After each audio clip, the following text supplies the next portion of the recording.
In Shakespeare's world, hideous human butchery was just part of life. Public hangings and disembowelings were popular spectator attractions.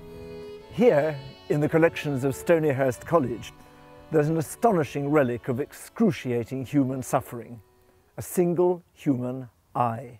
Jan, I can see that on the back of this extraordinary object, it's written Oculus Dexter, P. Ed Olcorn, Soc Jesu. Who is he? Whose eye is this? Father Edward Oldcorn of the Society of Jesus, or a Jesuit, who was a missionary priest working in Worcestershire in the late 16th, early 17th century. And how does his eye come to be here in this relic in Stonyhurst? He was caught up in the aftermath of the gunpowder plot.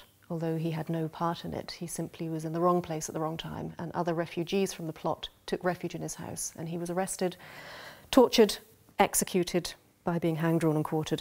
And the eye was collected by a Catholic sympathiser. And from the body after it had been cut down from the gallows? Yes, yes. Collected and then put into this glass and then box. You'd want to put it very quickly into something to protect it. And also it's not terribly easy to handle. So this little box has been made, and the tradition with reliquaries is to reflect the content, so that's why it looks like an eye. Oh, so that's why you've got an eyebrow and eyelashes. That's right. Drawn on the silver. Yes. So you have this wonderful, in every sense, wonderful object. How do I use it in 1606?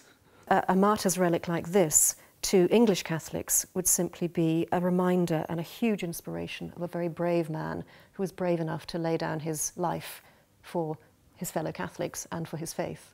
Edward Oldcorn's eye reminds us just how deeply embedded torture and public execution were in Shakespeare's restless world. You can see all the objects in this series and listen to the programmes and find a wealth of related programmes on the Radio 4 website. It's at bbc.co.uk/Radio 4.